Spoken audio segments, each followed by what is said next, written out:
Halo semua, kita sering mendengar bahwa Mormon adalah aliran sesat, tetapi banyak dari kita yang tidak tahu apa itu Mormon. Jadi, pada video ini kita akan membahas tentang Mormon. Oke, kita mulai aja ya.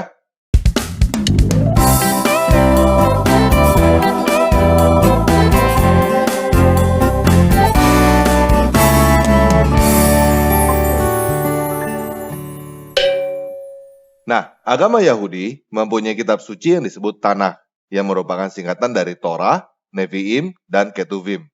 Artinya, hukum, nabi-nabi, dan tulisan-tulisan. Agama Kristen juga menggunakan Tanakh, tetapi menyebutnya Perjanjian Lama, karena Kristen mempunyai bagian lain yang disebut Perjanjian Baru. Agama Mormon juga menggunakan Perjanjian Lama dan Perjanjian Baru, tetapi menambahkan satu bagian lagi yang disebut Kitab Mormon. Seperti halnya Perjanjian Lama dan Perjanjian Baru, Kitab Mormon juga terdiri dari beberapa buku yang menjadi satu. Tepatnya, terdiri dari 15 buku yang masing-masing dibagi menjadi pasal dan ayat. Nama ke-15 buku itu adalah 1 Nefi, 2 Nefi, Kitab Yakob, Kitab Enos, Kitab Yarom, Kitab Omni, Perkataan Mormon, Kitab Mosia, Kitab Alma, Kitab Helaman, 3 Nefi, 4 Nefi, Kitab Mormon, Kitab Eter, dan Kitab Moroni. Kitab Mormon dimulai dengan seseorang yang bernama Lehi. Dia adalah orang Israel dari suku Manasye yang hidup sekitar tahun 600-an sebelum Masehi.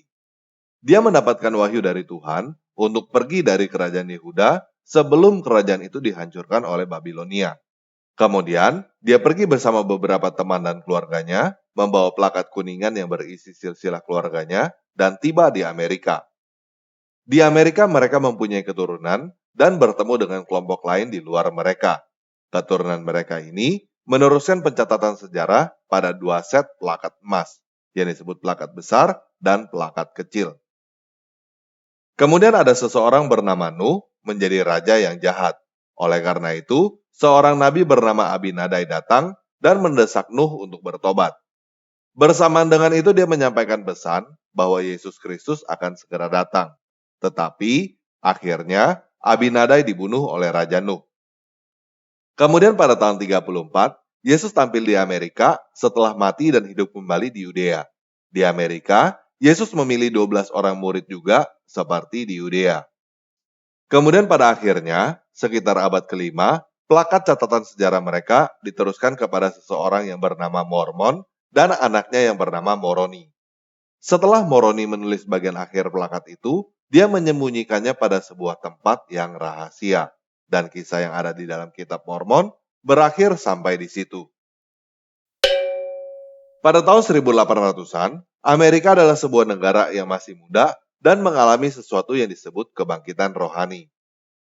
Pada saat itu ada seorang remaja dari keluarga petani di sekitar New York yang mendapatkan penghasilan sebagai pencari harta karun dan barang-barang supranatural. Nama remaja itu adalah Joseph Smith. Pada saat dia berusia 17 tahun, pada tahun 1823, dia bertemu dengan seorang malaikat yang bernama Moroni. Malaikat itu memberitahukan Joseph Smith tempat harta karun. Dan harta karun itu adalah plakat emas Mormon. Pada tahun 1828, pada usia 22 tahun, Joseph Smith mulai menerjemahkan plakat itu dengan menggunakan topi, batu, dan kacamata yang mempunyai kekuatan supranatural. Pada tahun 1830, dia selesai menerjemahkan dan buku itu mulai dijual. Sejak saat itu, agama Mormon baru dimulai. Nah, pertanyaan pertama yang mungkin timbul di dalam benak kita, apakah Mormon termasuk salah satu aliran atau denominasi Kristen? Hal ini menarik untuk dibahas karena ada banyak kesamaan antara Mormon dengan Islam. Setelah hancurnya Bait Suci Yerusalem yang kedua, agama Yahudi dan Kristen benar-benar terpisah. Tetapi, baik di dalam Yahudi maupun Kristen, terdapat banyak golongan. Saya sudah menjelaskan hal ini pada video-video lain di dalam playlist Kritik Sejarah. Secara doktrin, bisa dikatakan ada 3 macam golongan. Yang menjadi arus utama adalah Kristen yang menganut doktrin Trinitas. Bapa, Putra, dan Roh Kudus adalah 3 pribadi yang berbeda, tetapi satu esensi yang tidak terpisah. Kemudian ada yang menganut doktrin oneness atau modalisme. Bapa, Putra, dan Roh Kudus adalah satu pribadi dengan 3 mode. Yang terakhir, ada yang menganut doktrin Unitarian. Bapa, Putra, dan Roh Kudus adalah 3 pribadi yang berbeda dan terpisah.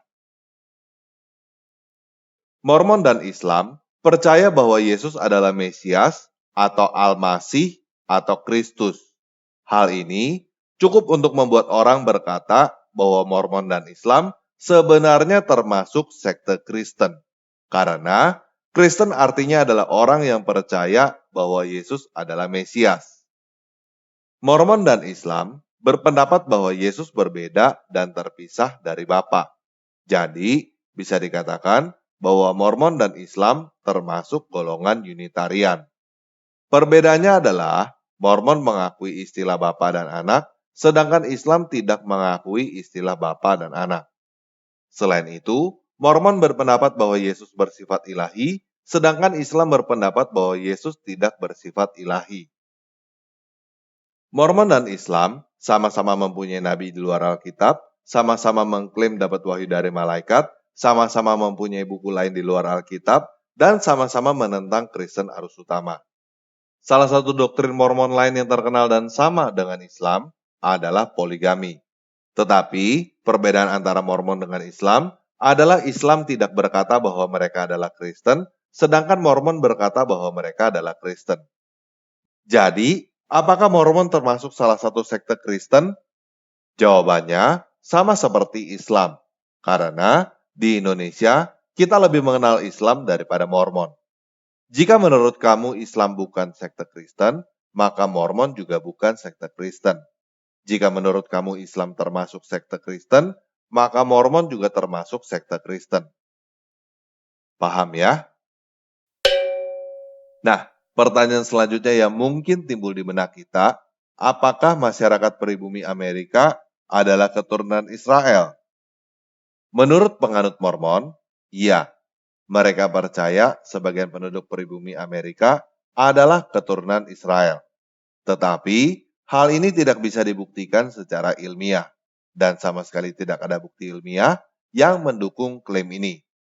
Plakat emas yang dikatakan merupakan sumber kitab Mormon juga sekarang tidak ada, karena konon katanya plakat emas itu dikembalikan kepada malaikat setelah diterjemahkan.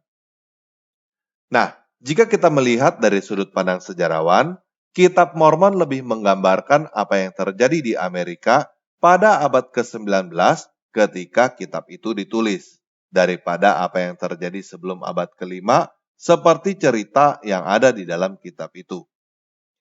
Alkitab terjemahan King James populer di Amerika pada saat itu bisa dilihat dari gaya bahasa yang digunakan oleh Joseph Smith mirip dengan King James. Sebelum Joseph Smith, ada sebuah novel yang ditulis oleh Solomon Spalding yang menceritakan ada beberapa orang Romawi ke Amerika dan menjadi penduduk pribumi. Selain itu, ada juga buku berjudul Views of the Hebrews yang ditulis oleh Pastor Ethan Smith yang berpendapat bahwa orang pribumi Amerika adalah keturunan 10 suku Israel yang hilang. Kemiripan cerita di dalam kitab Mormon dengan karya Solomon Spalding dan Ethan Smith mengindikasikan bahwa Joseph Smith terinspirasi oleh karya mereka. Selain Solomon Spalding dan Ethan Smith, ada beberapa karya penulis abad ke-18 Amerika yang sudah ada sebelum kitab Mormon dan mempunyai kemiripan cerita.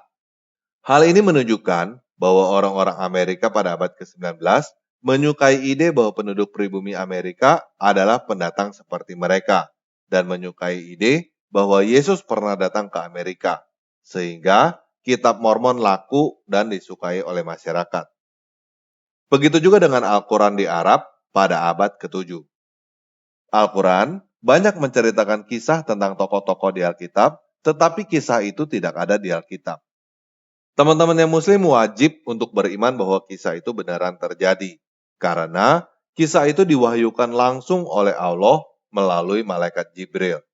Tetapi, kenyataannya, kisah-kisah yang ada di dalam Al-Quran ada di dalam tulisan-tulisan di luar Alkitab yang merupakan karangan manusia sebelum Muhammad lahir. Di antaranya, kisah Abraham yang menghancurkan berhala dan selamat dari api ada di komentari kitab Kejadian yang dikarang oleh Rabi Yahudi sekitar abad keempat. Kisah Maria Ibu Yesus di bawah pohon palem ada di Pseudo-Matius yang dikarang sekitar abad ke-6 dan ditolak oleh gereja. Kisah Petidur di Goa adalah dongeng karangan orang Kristen sekitar abad ke-5. Kisah Zulkarnain adalah dongeng legenda Alexander Agung karangan orang pagan abad ke-5. Hal ini menunjukkan bahwa dongeng-dongeng karangan manusia itu beredar di Arab pada abad ke-7, disukai masyarakat, dan menginspirasi Muhammad yang tercermin di dalam Al-Quran. Jika teman-teman yang Muslim berkata bahwa Muhammad tidak mungkin mengarang Al-Quran, penganut Mormon juga berkata bahwa Joseph Smith tidak mungkin mengarang kitab Mormon. Baik Muhammad dan Joseph Smith sama-sama mengaku menerima wahyu dari malaikat dan sama-sama tidak mempunyai saksi bahwa mereka beneran bertemu malaikat. Paham ya? Nah, sekarang ini Mormon juga memiliki beberapa golongan. Golongan yang terbesar bernama The Church of Jesus Christ of Latter-day Saints, yang disingkat menjadi LDS.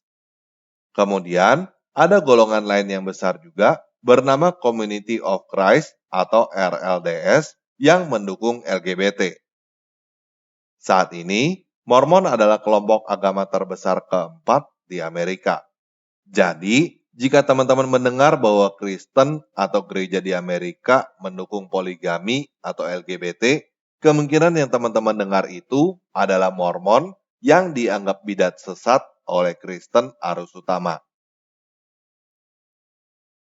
Oke, sekian video kali ini. Yesus Kristus penguasa saya mengasihi kamu.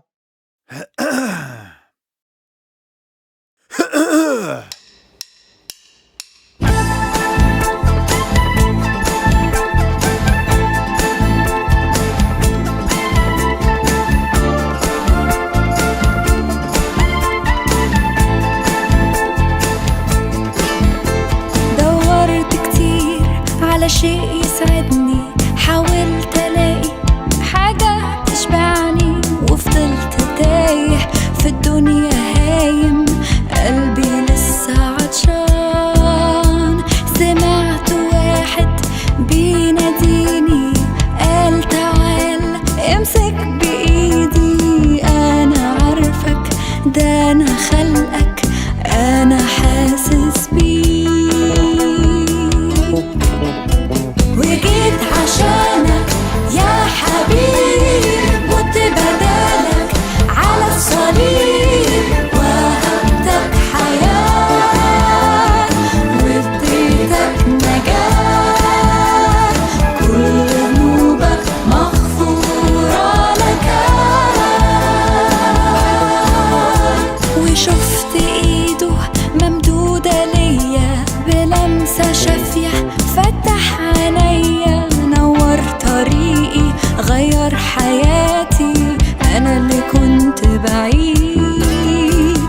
ازاي ما كنتش شايف ربي وكنت عايش من غيره جنبي، ركعت قدامه ومسكت بايده، صرخت بأعلى صوت،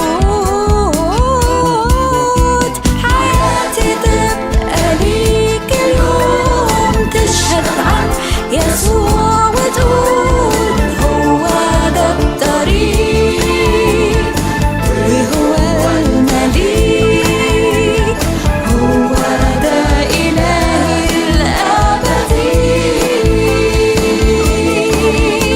تعالى وسلم حياتك قدامه، ده هو إلهك وحاسس بحالك، هيديلك قوة ويضمن لك نصرة على كل خطية، هترنم معايا، حياتي تبقى ليك اليوم، تشهد عن يسوع.